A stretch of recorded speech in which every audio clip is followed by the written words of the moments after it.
Alright, well, welcome back to the Big Bad Bench. Today we're going to be working on my Mac LC3 again. The first time we did a recap job. The second one was we built a blue SCSI device. At the end of that video, the blue SCSI wasn't working. That was because I didn't have all the pins in the SD card slot soldered up all the way, so hit them with a little bit more solder, good to go. So we're back to the LC3, and today we're going to be adding a overclock button to the LC3. And so I got this information off the internet, and I have a link in the video description as to where I got the information with regard to how the overclock works.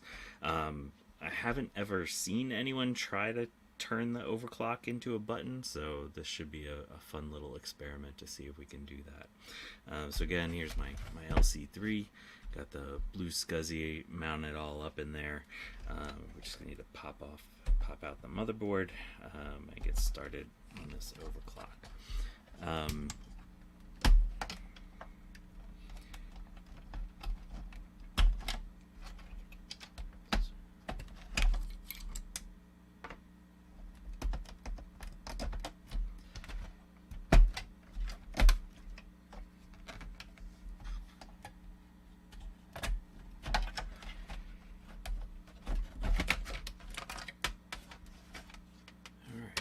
Set the case aside. We're not going to need that for a little while.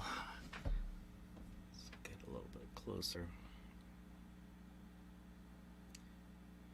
Alright, so here's the Mac LC3 motherboard in all of its glory. And so what we're looking at, and I have it circled there with a little bit of marker, there's resistor 14 on the top side of the motherboard, and resistor 74 on the bottom side of the motherboard. And if we look at this, I don't know if my camera will get us close enough. Yeah, you can kind of make it out there. You can see those 3 zeros on that resistor. And so what that means is that's a 0 ohm resistor. And most likely what's happening here is, the information I got from the website, there wasn't much information aside from the fact that we need to take off resistor 14 and put it on the back on resistor 74. But there wasn't any more information about that. And the fact that this is a 0 ohm resistor makes me think that we're basically just pulling some sort of signal down to ground. And so what we're going to do is we're going to check to see if we're contiguous with ground here. You can see there that is being pulled to ground. So let's check number 74. Okay, on the back, if we go to ground, that one is not going to ground, but this one is going to ground. So essentially what's happening with this resistor mod is you're just telling a signal to change. And so what we're going to do is we're going to pull that off. And we're going to solder in a 2-position switch here. So basically we'll have one of these going to ground, the other one going to that signal pin, and we'll have another lead going to the back, and so we can alternate which lead is being shorted to ground at any given time. So let's see, this is typically something I'd like to do at the hot air station, but part of the stuff I've been doing with Marcintosh here is to see if we can do most of the stuff we do with a Mac mod using just old school soldering techniques. And so typically you do a little bit of heat, and oh, there you go, that one came right off. Alright, so there's our 0 ohm resistor hanging out down there by itself. Oh, and I just flung it off into nowhere. I'll go grab that in a second. I see where it is. Alright, so now what we need to do is figure out which one of these two signals is the ground signal, or one of these two pads is the ground connection. That one, no. This one, yes. So this bottom one is going to be our ground connection, and the top one is going to be the signal.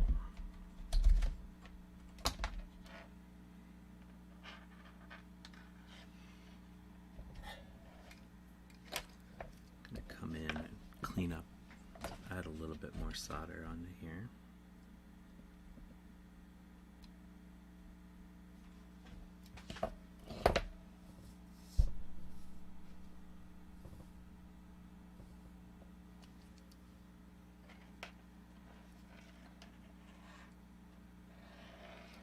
So I'm just positioning these so that they're likely to behave a little bit more.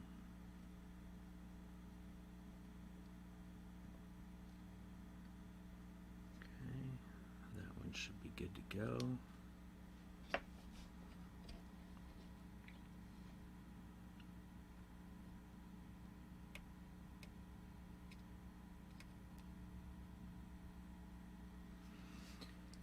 Alright, so those two are good. Now let's see if our switch is actually working here.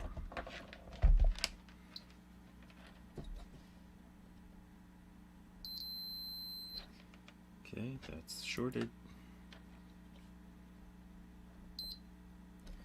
That one's not. Alright, so that's good.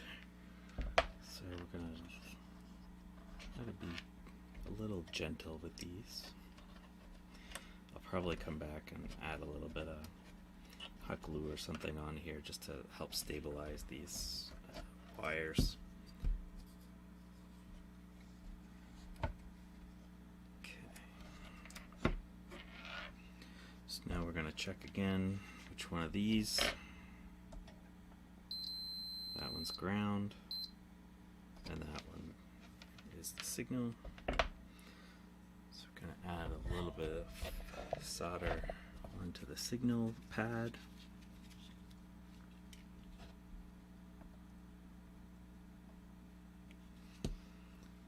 And then connect our lead.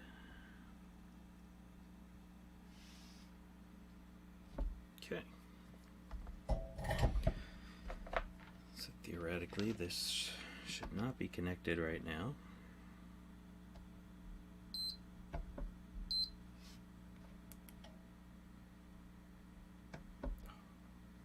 Are you kidding me, Apple?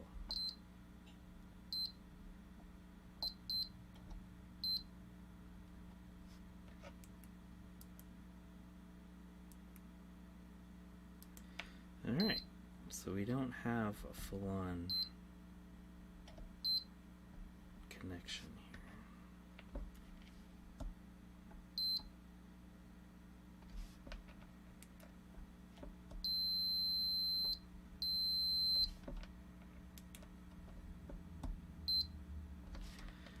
Alright, did I screw this up? Let's see here.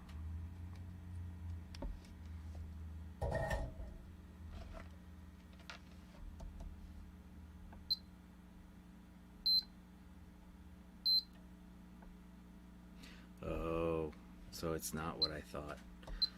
Alright, so unfortunately this mod isn't going to work the way I intended. Gonna have to rethink that one and come back. So essentially it seems like it's passing through a different location.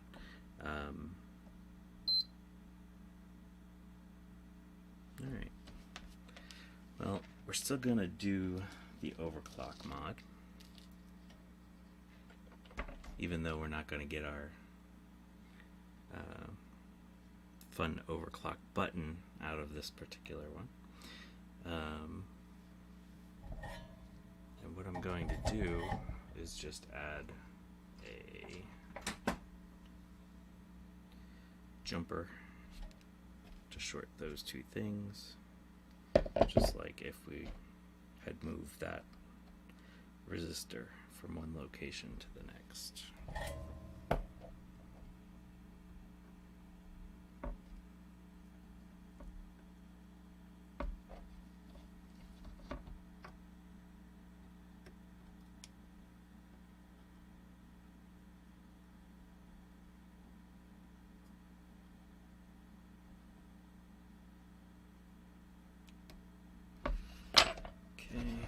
Come back.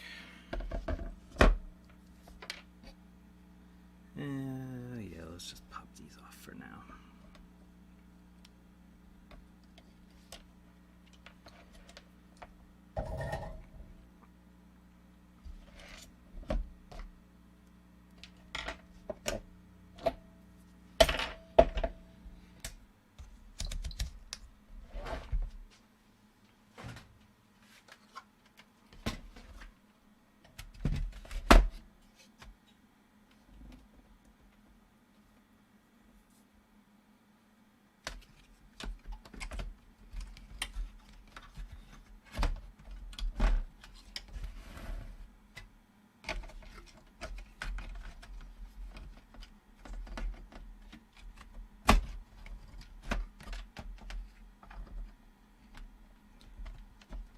The other thing I'm gonna do, since it theoretically should be overclocked right now, I'm gonna add a little heatsink onto the processor. You know, we're only going from 25 to 33 megahertz with this mod, but you know, it back in the day that was a pretty big jump. So this is theoretically normal transfer tape. It's not ideal, but in a situation like this, it's better than nothing. So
alright, here we go, moment of truth. Let's see if this thing turns on overclocked.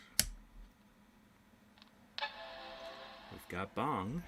Let's see if this thing actually boots.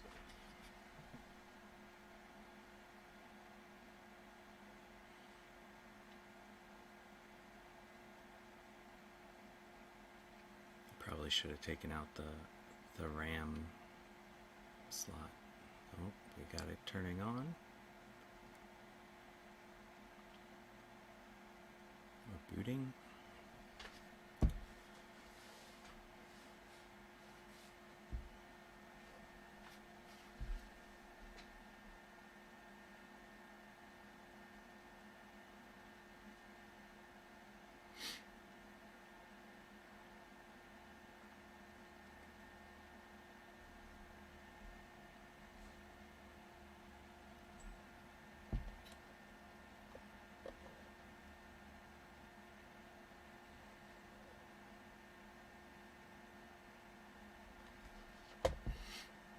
Alright. So this Mac never showed up as an LC3 in about this computer. Supposedly one of the things that changes is it no longer sees it as an LC3. But if we go to Apple Personal Diagnostics,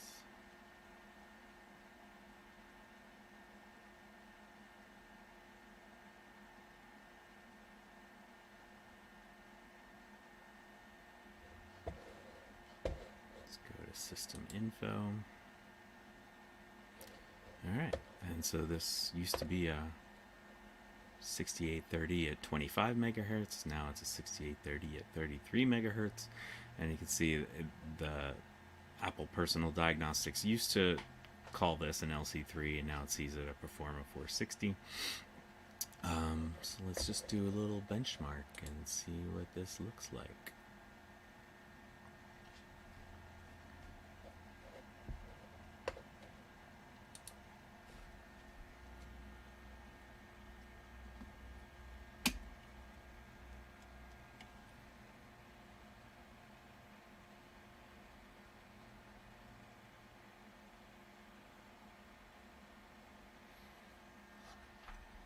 Alright, so as this completes, I ran this test this morning before I started taking this all apart.